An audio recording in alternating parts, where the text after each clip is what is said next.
ॐ भद्रं कर्णेभिः शृणुयामदेवाः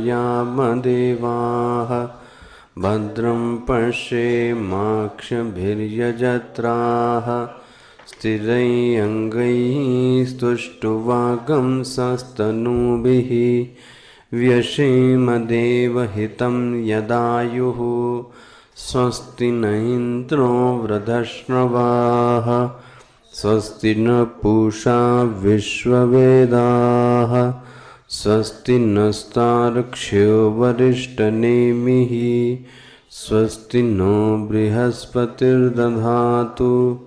ॐ शान्ति शान्ति शान्तिः।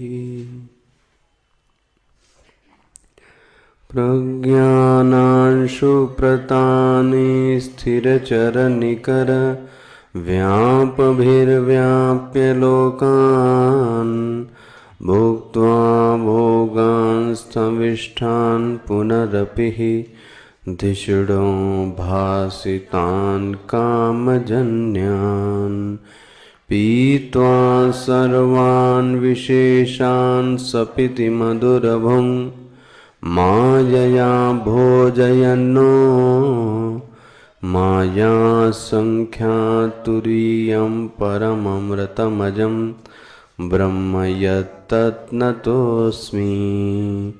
यो विश्वात्मा विदज विषयान् प्राश्य भोगांस्तविष्ठान् पश्चादन्यान् समिति विभवान् ज्योतिषा स्वेन सूक्ष्मान् सर्वानेतान् पुनरपि शनैः स्वात्मनि स्थापयित्वा हित्वा सर्वान् विशेषान् विगतगुणगणः पात्वसौ नस्तुरीयः पात्वसौ नस्तुरीयः। ओमिति एतद् अक्षरम् इदगं सर्वं तस्योपव्याख्यानं भूतं भवद्भविष्यदिति सर्वमोङ्कार एव यच्चान्यात्रिकालातीतं तदप्योङ्कार एव सर्वगं हि एतद् ब्रह्म अयमात्मा ब्रह्म सोऽयमात्मा चतुष्पात् जागरितस्थानो बहिष्प्रज्ञः सप्तांग एकोनविंशतिमुखः स्थूलभुग्वैश्वानरः प्रथमपादः स्वप्नस्थानो अन्तःप्रज्ञः सप्तांग एकोनविंशतिमुखः प्रविविक्तभुक्ततैजसो द्वितीयपादः यत्र सुप्तो न कंचन कामं कामयते न कंचन स्वप्नं पश्यति तत्सुषुप्तं सुषुप्तस्थान एकीभूतः प्रज्ञानघन एवानन्दमयो आनन्दभुक चेतोमुखः प्राज्ञा तृतीयपादः एष सर्वेश्वर एष सर्वज्ञ एषोऽन्तर्यामी एष योनिः सर्वस्य प्रभवाप्ययो हि भूतानाम् एष सर्वेश्वर एष सर्वज्ञ एषोऽन्तर्यामी एष योनिः सर्वस्य प्रभवाप्ययो हि भूतानाम्।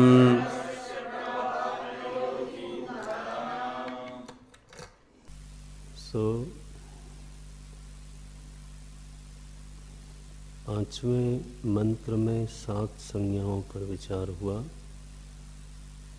आत्मा की 7 संज्ञाओं पर विचार हुआ और छठे मंत्र में एक संज्ञा पर विचार हुआ। कल फिर से दूसरी संज्ञा पर विचार हुआ। एष सर्वेश्वरः एषः सर्वज्ञः। 6 संज्ञाएं हैं छठे मंत्र में, जिसमें 2 संज्ञाओं पर लगभग विचार हो चुका। इस तरह से सुषुप्त स्थान यानी सुषुप्ति के संदर्भ में, अथवा यूँ कहें कि अव्यक्त के संदर्भ में, अव्याकृत के संदर्भ में चेतन की 9 संज्ञाओं पर अभी तक विचार हो गया। 9वीं संज्ञा थी एषः सर्वज्ञः। कल हम लोग बात कर रहे थे सर्वज्ञता को लेकर के। इस सर्वज्ञता की जिस प्रकार की अवधारणा हमारे मन में है, सर्वज्ञता को लेकर के जिस प्रकार की श्रद्धा हमारे मन में होती है, वो तो कुछ इस तरह की होती है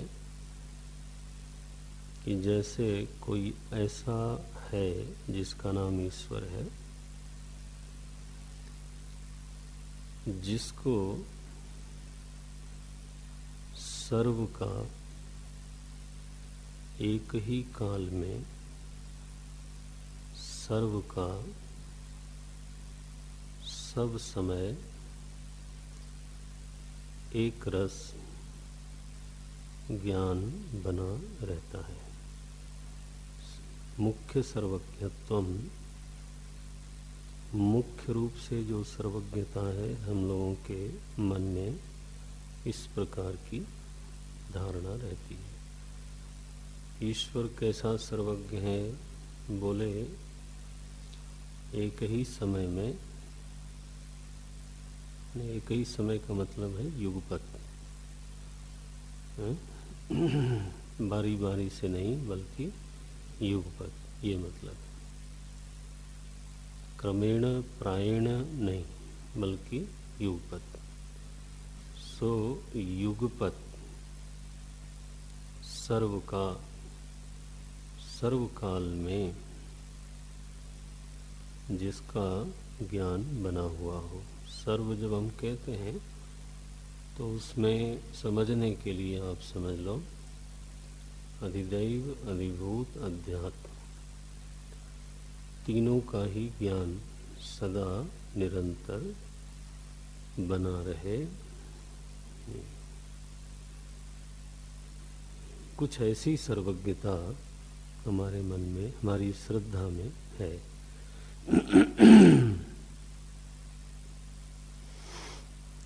नारायण। सर्व का एक विभाग और करते हैं, व्यक्त और अव्यक्त। सर्व का एक विभाग और करते हैं, भूतम भवत भविष्यदिति यच्चान्यत् त्रिकालातीतम। ये सर्व को समझाने के लिए इस प्रकार के विभाग हैं, काल परिच्छिन्न और काल के अपरिच्छिन्न। काल में परिच्छिन्न सारा व्यक्त प्रपंच और काल में अपरिच्छिन्न सारा अव्यक्त प्रपंच। ये मांडुक्य की श्रुति ने इस तरह का विभाग किया। प्रणवार्थ को यह समझाने के लिए कि प्रणव सर्व का वाचक है, तो वो बोलती हैं भूतम भवत भविष्यदिति सर्वमोंकारमेव यच्चान्यत् त्रिकालातीतम तदपि ओंकार एव। ये उसका अर्थ क्या है? सर्व ओम इत्येतदक्षरमिदगम सर्वम। ये तो सर्वम किम, ये बुद्धि में आ जाए। दूसरा विभाग है सर्वम किम अध्यात्मम अधिदैवम अधिभूतम व्यक्तम अव्यक्तम। माने सर्व हमारी बुद्धि में साफ रहना चाहिए। आम आदमी इसको ऐसे बोलता है कि वो मेरे मन की भी बात जानता है। देखो, सर्वज्ञ शब्द का अभिप्राय हम क्या लेते हैं कि वो हम सबके मन की बात जानता है। एक, हमारे भविष्य की बात जानता है। अब देखो, भविष्य और मन अलग हो गया ना थोड़ा। परिस्थिति जो हमारे जीवन में आने वाली परिस्थिति है, सो हमारे भविष्य की बात भी जानता है, भूत की बात भी जानता है, वर्तमान की भी बात जानता है। उसको सर्वज्ञ कहते। और वो केवल हमारे ही नहीं, सबके। इतना ही नहीं, सृष्टि की आदि जानता है, सृष्टि का अंत जानता है, सृष्टि का वर्तमान जानता है। उसको बोलते हैं सर्वज्ञ। सर्व शब्देन तो अयमेव अर्थः सर्वं जानाति इति सर्वज्ञ। अच्छा, कब जानता है? बोले सदा जानता है। प्रायण जानता है। प्रायण माने क्रम से। बोले नहीं, युगपत माने संतोष तब होता है जब ये कहा जाता है कि युगपत, सभी के मनों की बात युगपत जानता है। ऐसा है हमारा चंद्रशेखर, ऐसा है श्री कृष्ण, ऐसा है श्री राम। जब हम अपने इष्ट का आराधन करते हैं, उनसे प्रार्थना करते हैं, उनसे संवाद करते हैं, तो इसी भावना को लेके करते हैं, है ना। तुम जानत सब अंतर्यामी करनी कछु न करी। ये मैंने पहले मैंने कुछ काम ऐसा नहीं किया है, तुम तो जानते हो। लो, यही भावना है ना। सत्यम वदामि भवान अखिलांतरात्मा। मैं आपसे झूठ नहीं बोल सकता क्योंकि आप तो अखिल के अंतरात्मा हो।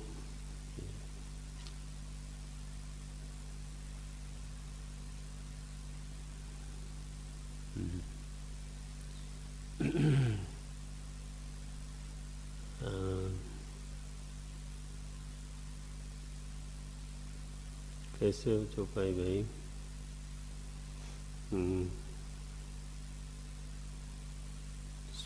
नीति परमार्थ स्वार्थ कौन राम सम जान जथारथ। कैसे भाई? एक ही शब्द छूट रहा है। नीति प्रीति, नीति प्रीति परमार्थ स्वार्थ कौन राम सन जान जथारथ। प्रवृत्तिम च निवृत्तिम च भूतानाम आगतिम गतिम विद्याम च विद्याम विद्याम च यो वेत्ति स ईश्वर है, ऐसे करके परिभाषा है विष्णु सहस्त्र नाम में, विष्णु पुराण में। प्रवृत्तिं च निवृत्तिं च भूतानाम आगतिम गतिम है। हाँ, विद्या है वेत्ति विद्याम अविद्याम च स आहु है। हाँ, स वाच्यो भगवान की गुण, ये है। देखो विष्णु पुराण में आया, प्रवृत्ति जानने वाला निवृत्ति, 6 ज्ञान है। प्रवृत्ति जानने वाला, निवृत्ति जानने वाला, समस्त भूतों की गति आगति को जानने वाला, विद्या और अविद्या को जानने वाला, उसको बोलते हैं भगवान। ये भगवान शब्द का दूसरी व्युत्पत्ति विष्णु पुराण में ही है। कैसे भाई?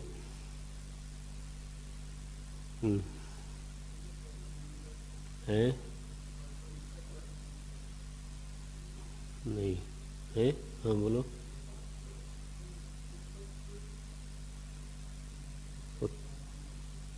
नहीं नहीं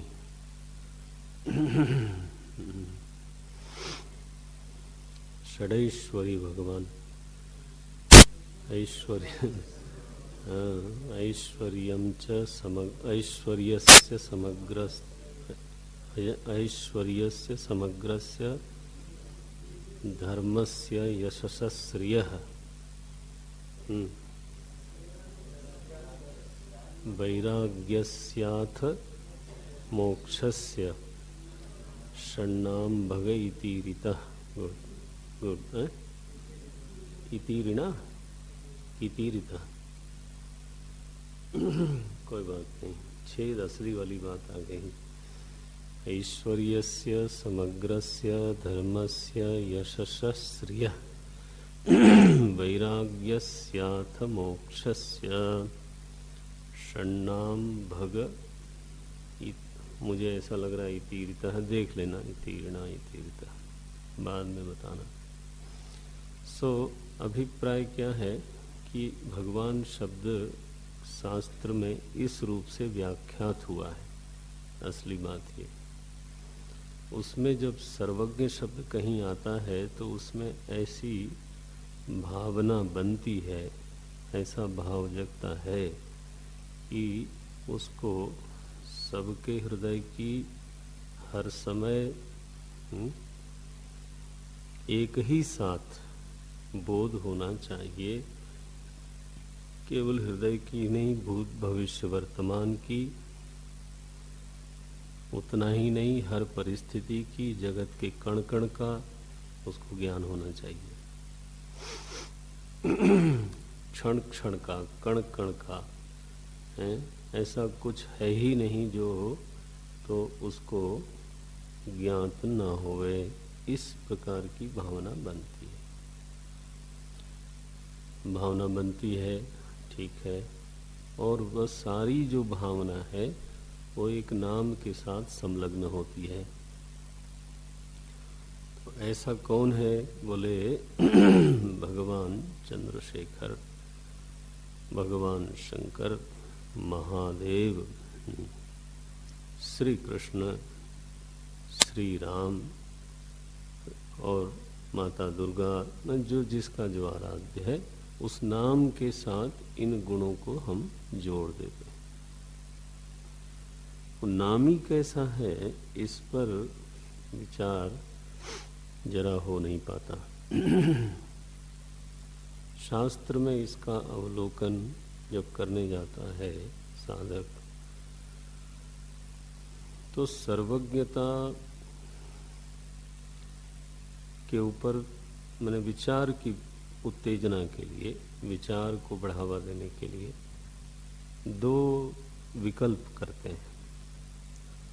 ज्ञान बुद्धिजन्य है अथवा स्वरूप से ही ज्ञान है, ये विकल्प करना होता है।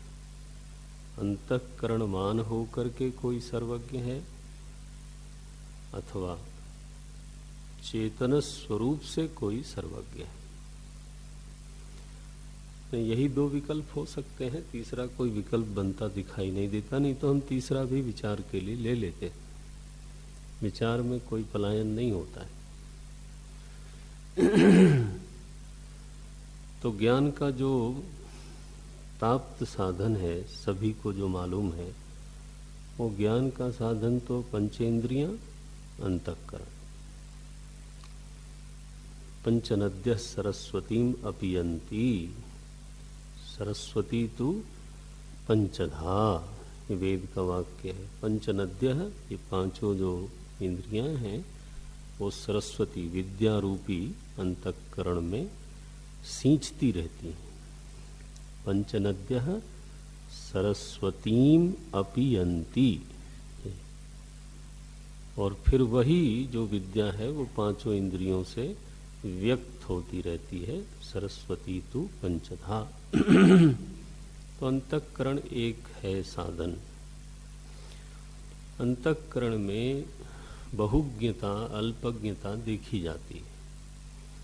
शास्त्रों ने कहा कि अंतःकरण में योगज प्रत्यक्ष भी संभव है। माने योग के द्वारा, साधना के द्वारा अंतःकरण और इंद्रियों की सामर्थ्य को इतना बढ़ाया जा सकता है कि इंद्रियां देश के प्रतिबंध से रहित हो जाएं, माने दूर से दूर विषय का प्रत्यक्ष करने में समर्थ हो जाएंगी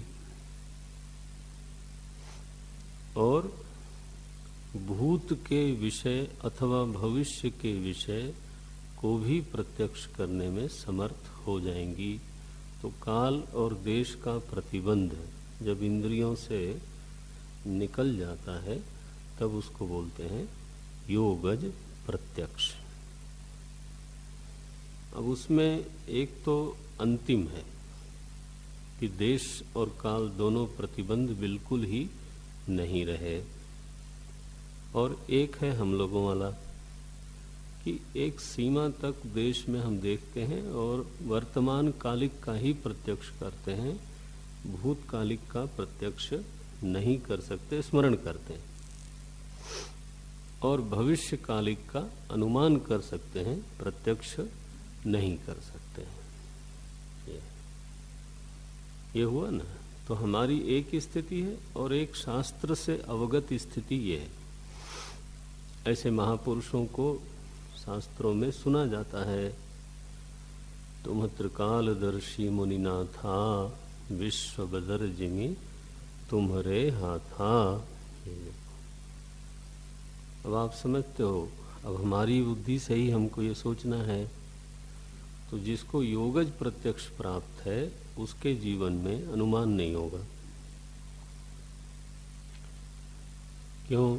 सर्वम प्रत्यक्षम। क्या? सर्वम प्रत्यक्षमेव। तो जब प्रत्यक्ष की उपस्थिति होगी तब अनुमान की आवश्यकता भी नहीं है और अनुमान संभव भी नहीं है।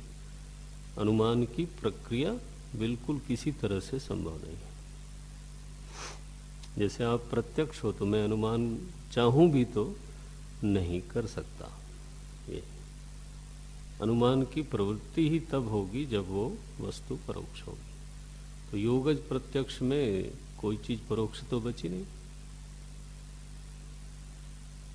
न देश का प्रतिबंध है न काल का प्रतिबंध है। अब देखो, इसलिए मानस में लिखा विश्व बदर जिमि तुम्हारे यहाँ था। बदर माने बेर का पेड़, बेर का फल। इसका मतलब क्या हुआ? हाथ में जैसे बेर प्रत्यक्ष होती है वैसे विश्व आपके लिए प्रत्यक्ष है। अब ये योगज प्रत्यक्ष की इतनी बड़ी महिमा कही गई। वशिष्ठ जी के लिए भी कहा गया, वाल्मीकि जी के लिए भी कहा गया। तो अब इन लोगों को सर्वज्ञ कह सकते हैं क्या? शिव जी के लिए सती जी ने कहा कि वो सर्वज्ञ हैं। शिव सर्वज्ञ कैसे भाई, चौपाई बोल सकता है कोई? शिव सर्वज्ञ जान सब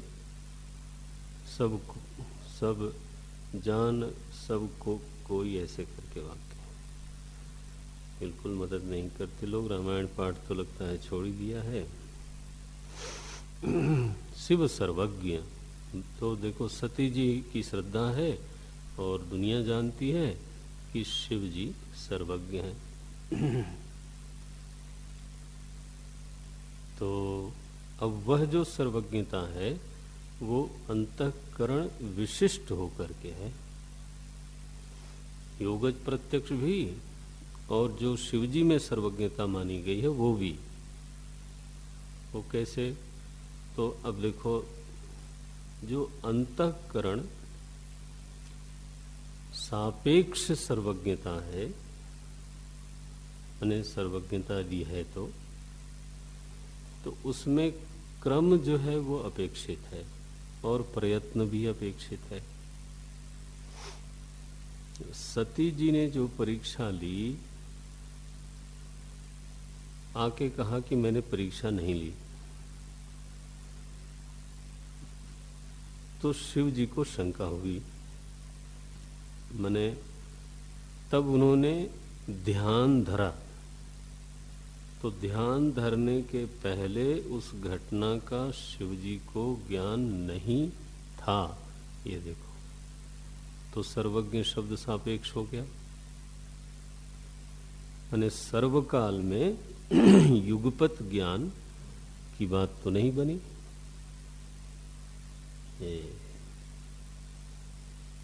क्रमिक हो गया ना। जब ध्यान दिया तब ज्ञान हुआ, और जब ध्यान नहीं दिया तो ज्ञान नहीं हुआ। ये देखो, इंद्रिय प्रत्यक्ष और अंतःकरण प्रत्यक्ष ज्ञान की ये दशा है। माने उसमें प्रायता, उसमें क्रमता, ये बिल्कुल अनिवार्य है। इसी तरह से चाहे वशिष्ठ जी हो, चाहे वाल्मीकि जी हो, चाहे भरद्वाज हो, चाहे कोई भी हो, आपका जिस तरह का ज्ञान प्रतिबंधित ज्ञान है, वैसे ही किसी का अप्रतिबंधित ज्ञान हो जाएगा। आपका ज्ञान क्या है? क्या हर समय ज्ञान जबरदस्ती आपके अंतःकरण में घुसा आता है? नहीं। जब जिधर ध्यान देते हो तद विषय ज्ञान होता है, और जब आप ध्यान समेट लेते हो तो ये आपका एक तरह का स्वातंत्र भी है कि तब आपको किसी प्रकार का विषय ज्ञान नहीं होता है। ये आपका एक प्रकार का स्वातंत्र भी है। तो शंकर सहज स्वरूप समारा, लागी समाधि अखंड अपारा। अब कहो उस समय सारा विषय उनके चित्त में धसा आ रहा हो, ये तो कैसे होगा? चित्त को उपराम भी किया जा सकता है, प्रवृत्त भी किया जा सकता है, निवृत्त भी किया जा सकता है। अंतःकरण विषयाकार होकर के ही विषय को जानेगा और एक समय में एक ही विषय का आकार लेगा। यह जो विज्ञान है, यह अविभाज्य है, अनिवार्य है, अकाट्य है। तो इस दृष्टि से कोई अंतःकरणवान वैसा सर्वज्ञ नहीं हो सकता जैसा हम लोग भावना करते हैं। ये विकल्प तो एक तरह से निरस्त हो गया, बना। अब बनता है स्वरूप से कोई सर्वज्ञ हो, बना। तो स्वरूप से सर्वज्ञता कीदृश होगी, ये भी सोचने की बात है। विषय ज्ञान तो हम ऐसा देखते हैं कि विषय ज्ञान तो इंद्रिय रहित होने पर और स्वरूप के होने पर नहीं होता। माने कोई अगर नेत्रहीन है तो स्वरूपहीन थोड़ो है क्या? स्वरूपहीन तो नहीं है, लेकिन नेत्रहीन है तो रूप ज्ञान नहीं होगा। बना कि नहीं बना? कोई बधिर है, स्वरूपहीन तो नहीं है, निरात्मक तो नहीं है, निश्चित रूप से उसकी समस्त वृत्तियों का दृष्टा चेतन तो विद्यमान ही है। तो ऐसी दशा में इंद्रिय रहित होने पर उसको शब्द प्रत्यक्ष तो नहीं होता है। इसका अभिप्राय हुआ कि विषय ज्ञान इंद्रिय सापेक्ष है और इंद्रिय ज्ञान भी अंतःकरण सापेक्ष है, और ये दोनों गोलकस्थ होकर के ही प्रवृत्ति करते हैं।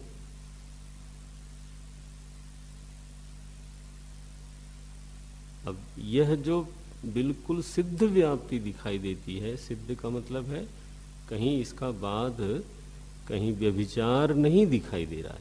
माने यत्र ज्ञानम उत्पद्यते एवमेव उत्पद्यते, कह सकते हो कि नहीं? बलपूर्वक बोल सकते हो कि नहीं? माने इतना बल है इसमें कि कहीं कहीं बात तो है ही नहीं।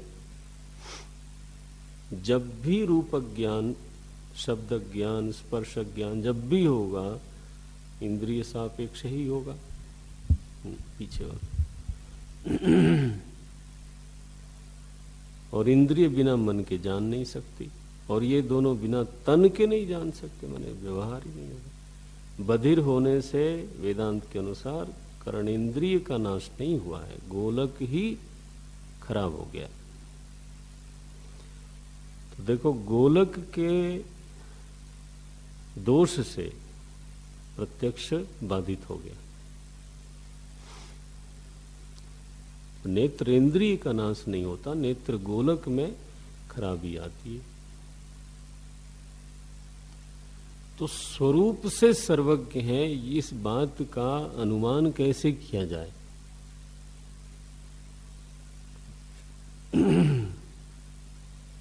व्यक्ति होकर के कोई सर्वज्ञ है, वो तो फिर वही वाल्मीकि, वशिष्ठ, आनंद गिरि जी महाराज ने लिखा, व्यास पराशर आदि ननु अवधारणम नोपपद्यते।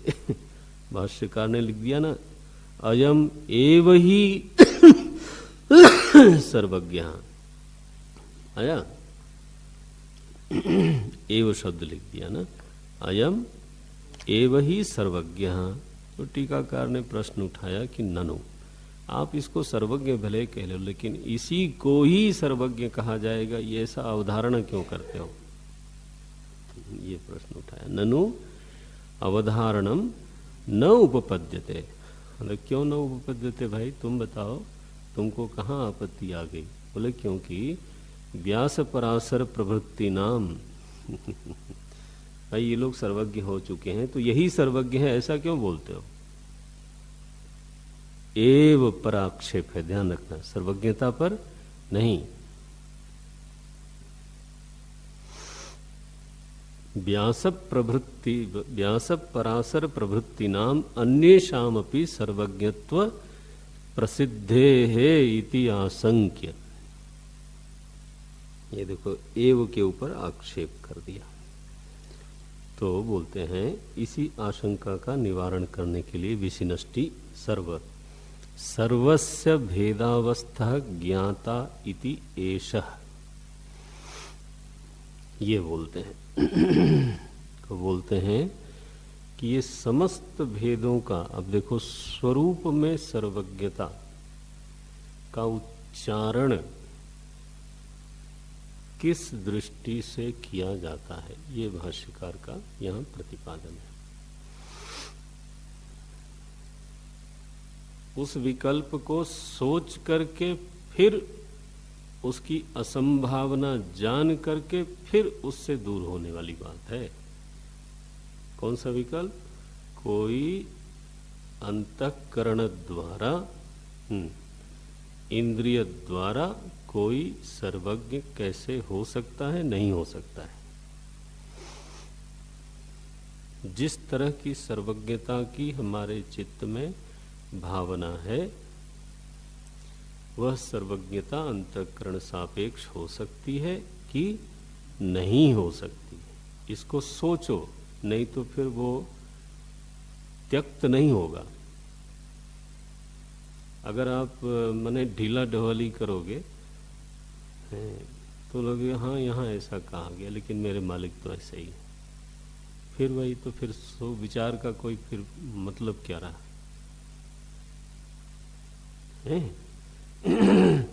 विचार तो असंदिग्ध अबाधित होना ही चाहिए। सोच करके असंभव है, माने ऐसी सर्वज्ञता अंतःकरण सापेक्ष होकर के असंभव है। यह बात एक बार दृढ़ होके फेंक देने लायक है। त्यक्त कब होगी? जब आप अपने सोच में पूरे हो जाओगे। बनता है?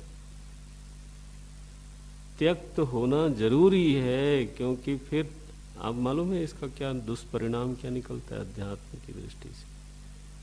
शायद उपासना हो जाएगी, लेकिन ऐसा ईश्वर आपका सदा परोक्ष श्रद्धेय होगा। अब मैं थोड़ा मुलायम करके बोल रहा हूं, कल्पित होगा। ठीक है? और बोलूं क्या?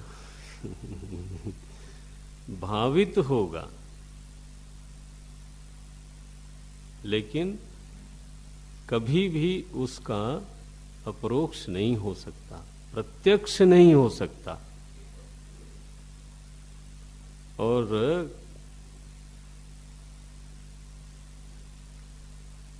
शास्त्र में उसका समर्थन खोजते खोजते मर जाएंगे।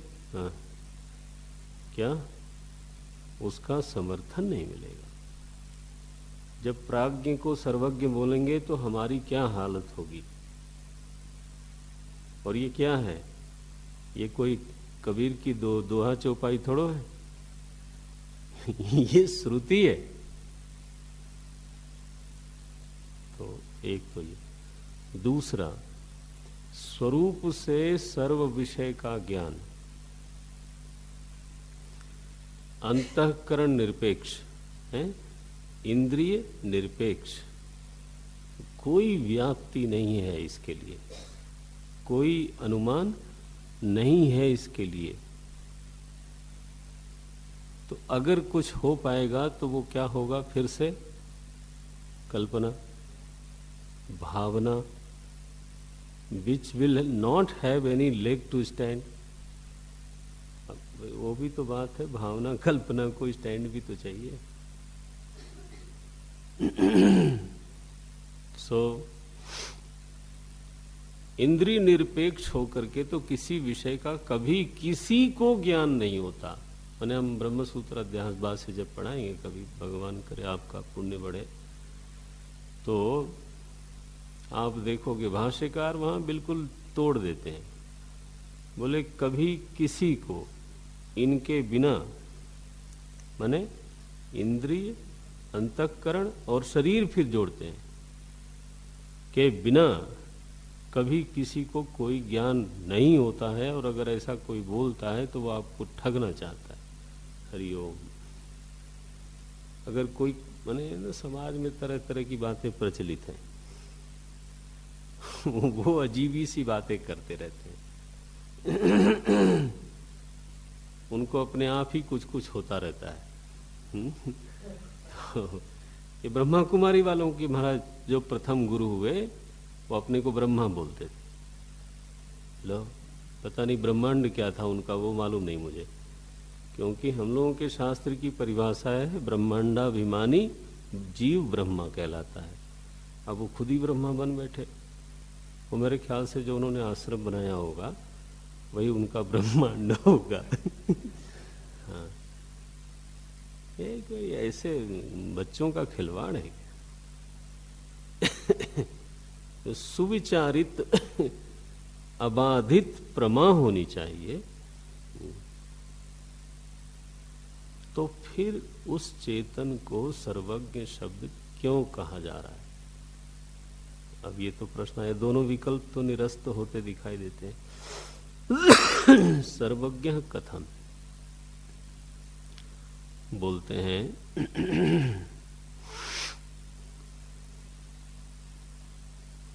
किस दृष्टि से सर्वज्ञ कहता है कि यहाँ कहा जाता है, वो जान लेना चाहिए, अपनी दृष्टि नहीं लगानी चाहिए।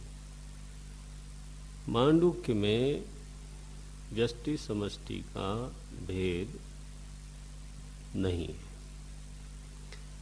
सच बात मैं आपको बताऊं तो व्यष्टि समष्टि का भेद करने वाला कोई समष्टि नहीं है। व्यष्टि समष्टि का भेद करने वाला व्यष्टि है। आता है पकड़ने? पृथ्वी पर अपना एक घर बनाया, चार दीवारी बनाई और कहा कि मेरा घर है, इसके बाहर तेरा है। ठीक है, घर कहाँ है? पृथ्वी पर। अब हमने एक दीवार बनाई है और उस दीवार की वजह से पहले मेरा बना और फिर तेरा बना। तो यह विभाग करने वाला कोई तेरा नहीं था, कोई किसने किया? मेरा ने किया। तो इस विभाग का कारक, इस विभाग का कर्ता ये जनाब हैं महानुभाव, क्या बोलते हैं? महोदय। हाँ, हिंदी में ऐसे ऐसे शब्द बोले जाते हैं, महोदय। अरे काहे को महोदय महाराज? ये लघु उदय भी नहीं है। मंच पर बैठा करके महोदय, इनका महाउदय हुआ है। महाउदय लपड़ियाने लायक है। एनीवे, कहना ये है,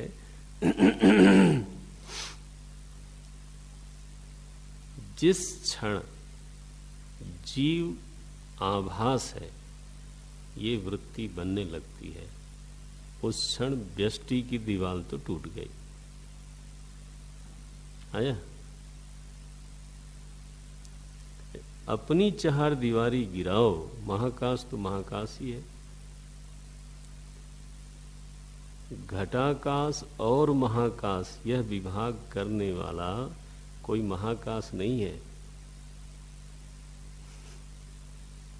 घट की दीवार टूटने पर हाँ, कुछ बनता बिगड़ता नहीं। एक सत्य है जो तुमने बाधित कर रखा था, वो प्रकट हो गया।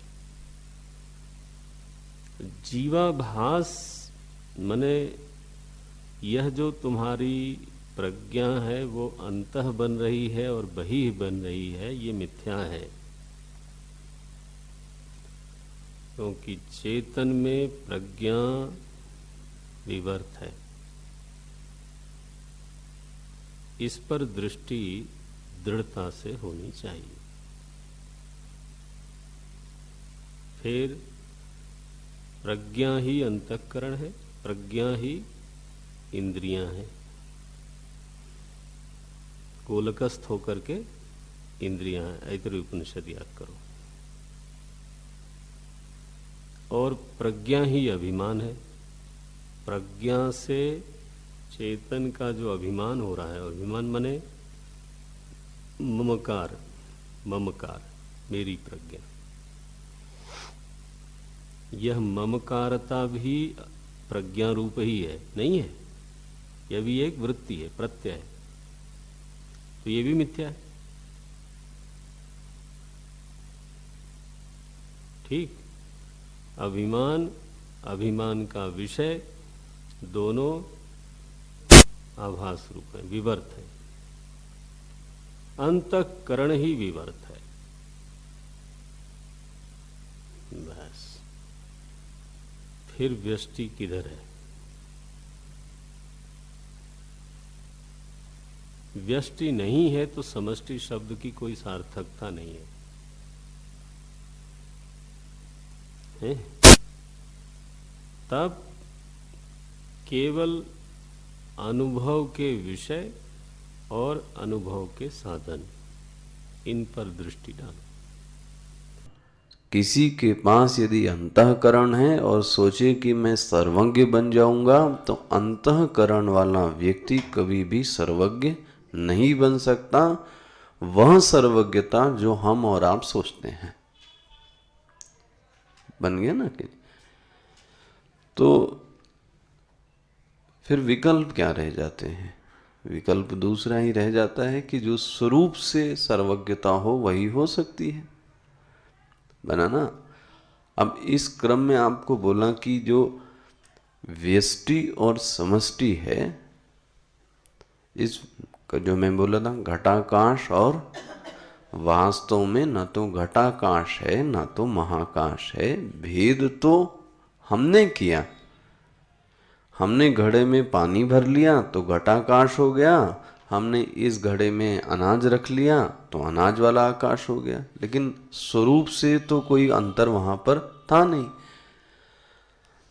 व्यष्टि और समष्टि का भेद करने वाली चीज समष्टि नहीं है। है कौन? व्यष्टि। मतलब यदि ये मेरा है तो फिर इतना किसका हो गया? तेरा। तो व्यष्टि और समष्टि आ गई।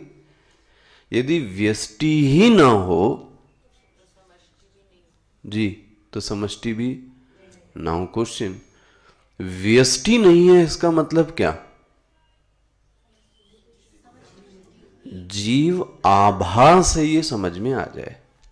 ध्यान से समझना क्या कहा गया। आभास मतलब व्यावहारिक है, व्यावहारिक है, पारमार्थिक नहीं है, तात्विक नहीं है। जब विचार करेंगे तो वो नहीं हो सकती, लेकिन इसके बाद भी व्यवहार करने पर वो है। जैसे छाया हो नहीं सकती किसी पुरुष के साथ, लेकिन उसके साथ उसकी छाया जुड़ी हुई है। व्यष्टि नहीं है ये तभी समझ में आ सकता है जब वह यह समझे कि जीव है वो आभास मात्र है। पकड़ में आ रहा है? यही इसकी जान है, ये कुंजी है। जिस दिन जीव ये समझ में आ गया कि जीव वास्तव में सत्य है ही नहीं, तो व्यष्टि फिर प्राज्ञ नाम की कोई चीज, तो फिर समष्टि नाम की कोई चीज। देखो जी, तो सब चीजें संदर्भ से खुल जाते हैं। बस ये जो हैमरिंग होनी चाहिए वो यहां होनी चाहिए कि जो जीव है वो आभास मात्र है। हमने प्रज्ञानांशु प्रतान, चेतन में प्रज्ञा का उदय कभी हो नहीं सकता। होता है तो विवर्त है, तो मिथ्या है। तो जीव वास्तव में आभास मात्र है। ध्यान से सोचिएगा। ओम पूर्णमदः पूर्णमिदं पूर्णात् पूर्णमुदच्यते पूर्णस्य पूर्णमादाय पूर्णमेवावशिष्यते। ओम शांति शांति शांति। हरिः ओम। श्री गुरुभ्यो नमः। हरिः ओम। आप सोचो कितना सोचा जा सकता है, कितना हम लोग अभी कितने में पड़े हुए हैं, कितना और अभी क्षेत्र है जो सोचने का बाकी।